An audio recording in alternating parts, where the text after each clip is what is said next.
अस्सलामुअलैकुम स्टूडेंट्स। तो आज हमारा टॉपिक है यूनिसेल्युलर ऑर्गेनाइजेशन।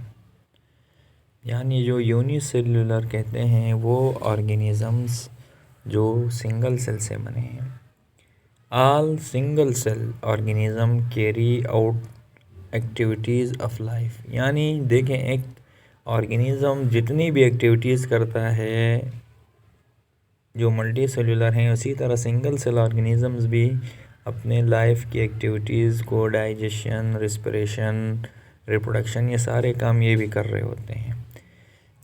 अच्छा, अब ये क्या करते हैं? दे डाइजेस्ट द फूड डाइजेशन कर रहे हैं, रिस्पिरेशन, एक्सक्रीशन और मूव कर रहे हैं। ये सारी लाइफ एक्टिविटीज़ ये कर रहे हैं on the cellular base by simple methods. यानी एक सिंगल सेल के हिसाब से कर रहे हैं, सिंपल मेथड्स में।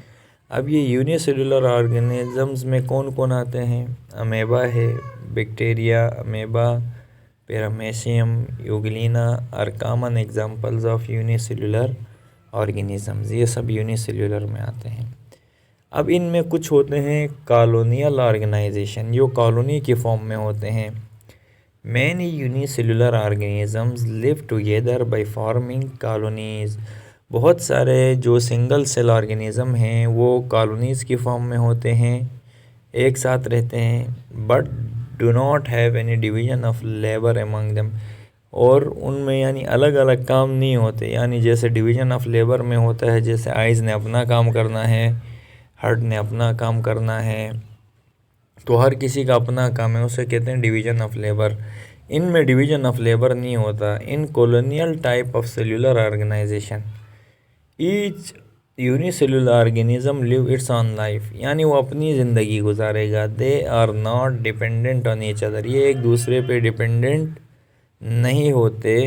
And never form any multi cellular structure. ना कोई मल्टी सेलुलर स्ट्रक्चर बनाते हैं। फॉर एग्ज़ाम्पल वॉल्वॉक्स से, ये ग्रीन अलगा है, is an example of colonial form of organisation. ये जो वॉल्वॉक्स है, याद रखिएगा, ये आप यहाँ देख सकते हैं, ये वॉल्वॉक्स है जिसमें कॉलोनी की फॉर्म में ये यहाँ पे एग्जिस्ट करते हैं और ये इंडिपेंडेंट होते हैं, हमने बताया था। तो ये वॉल्वॉक्स आपको दिखा दिया। अब आते हैं अपने टॉपिक पे। तो अब आते हैं जी multi cellular organisation. The organisms formed of many cells called multi cellular organism. वो ऑर्गेनिज़म्स, वो जानदार, चाहे वो प्लांट हो, एनिमल हो, अगर वो बहुत सारे सेल्स से बने हैं, इनको कहते हैं मल्टी सेलुलर। जैसे यहाँ बुक में एग्जांपल दी है फ्रॉग की, एनिमल्स में से, ये मल्टी सेलुलर है। और प्लांट्स में mustard plant are example of multi cellular organisation. अब मस्टर्ड प्लांट को ब्रीफली आपको पढ़ाते हैं। मस्टर्ड प्लांट, ये आप डायग्राम भी यहाँ देख रहे हैं नीचे। इसका साइंटिफिक जो नेम है ब्रासिका कैम्पेस्ट्रिस है और लोकल नेम मस्टर्ड प्लांट है। Brassica campestris commonly noun is mustard plant. ज़्यादातर लोग इसको मस्टर्ड प्लांट के नाम से जानते हैं। And locally it is called सरसों, जबकि पाकिस्तानी लोग इसको सरसों बोलते हैं, सरसों के नाम से इसको याद करते हैं। It is multi cellular. अब इसके कैरेक्टरिस्टिक्स बताएंगे। बहुत सारे सेल्स से बना है and cultivated in the winter season. जब सर्दियां आ जाती हैं स्टूडेंट्स, तब इनको हम काश्त करते हैं। The leaves of the plant are used as vegetables. याद रखिएगा, ये जो इसके लीव्स हैं, ये जो पत्ते हैं, ये एज ए वेजिटेबल भी यूज़ किए जाते हैं। और याद रखिएगा, the while seeds are used for oil extraction. इसके ऊपर क्या होते हैं, इन फ्लावर्स में सीड्स होते हैं और इन सीड्स को यूज़ करके वहाँ से तेल को निकाला जाता है।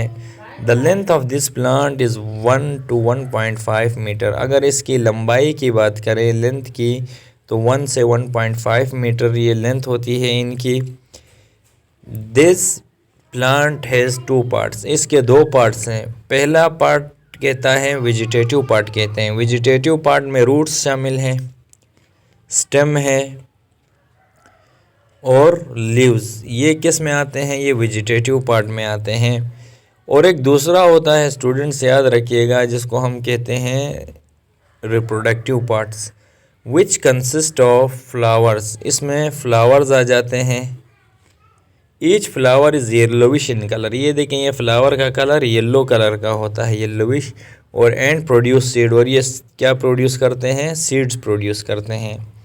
तो ये मल्टी सेल्यूलर ऑर्गेनाइजेशन की एग्जांपल प्लांट्स से दे दी, आप जोलॉजी से या एनिमल्स से एक देते हैं, जैसे फ्रॉग है। तो ये आप फ्रॉग के यहाँ डायग्राम देख सकते हैं। टिग्रीना, इनका जो फ्रॉग का साइंटिफिक नेम है राना टिग्रीना, इस scientific name of spotted frog. ये जो फ्रॉग यहाँ पे आपको दिखाया गया इसका नाम राना टिग्रीना है। कॉमनली इन आवर रीजन्स, यानी ये हम हमारे इलाकों में कॉमन आम होते हैं। It is multi cellular animal, ये भी बहुत सारे सेल्स से बने हैं। It lives in both water as well as land, ये पानी में भी रहते हैं स्टूडेंट्स, ये लैंड में भी रहते हैं। तो जब ये पानी में रहते हैं वहाँ गिल्स के ज़रिए रिस्पायर करते हैं, लैंड में ये लंग्स के ज़रिए। Its body divide into head and trunk, इसका बॉडी हेड और ट्रंक में डिवाइड किया गया है इसकी बॉडी को। देयर इज़ नो नेक, इसकी गर्दन नहीं होती। Its body is made of organ system with different organ, याद रखिएगा इनकी बॉडी के अंदर मुख्तलिफ ऑर्गन सिस्टम्स मिल के काम कर रहे हैं। All organs are different made of different tissues, मुख्तलिफ टिश्यूज़ से मिल के बने हैं। जैसे बाहर स्किन एपिथेलियल टिश्यूज़ से बनती है, अंदर जो ग्लैंड जैसे सिक्रेशंस निकलती हैं ग्लैंडुलर टिश्यूज़ हैं। लेग्स में और ये जो इसकी बॉडी जहाँ कंट्रैक्ट है उसमें मस्कुलर टिश्यूज़ हैं, और ब्रेन में कौन से हैं, नर्वस टिश्यूज़। तो ये सारे टिश्यूज़ इसमें पाए जाते हैं, और हर किसी का फंक्शन भी बता दिया। फ्रॉग लिव्स नियर डिचेस, अब ये कहाँ कहाँ रहता है, एक तो ये खड्डों में रहता है, तालाबों में, नदियों में, stagnant streams and slow moving reverse, और जो आहिस्ता से जो दरिया चलता है जहाँ वाटर का फ्लो स्लो हो वहाँ होता है। अब ये क्या खाता है, it feeds on small insects, ये ज़्यादातर यानी जो स्मॉल इंसेक्ट्स होते हैं उनको अपने फूड के तौर पे खा रहा होता है। तो ये आज का आपका टॉपिक कंप्लीट हो गया।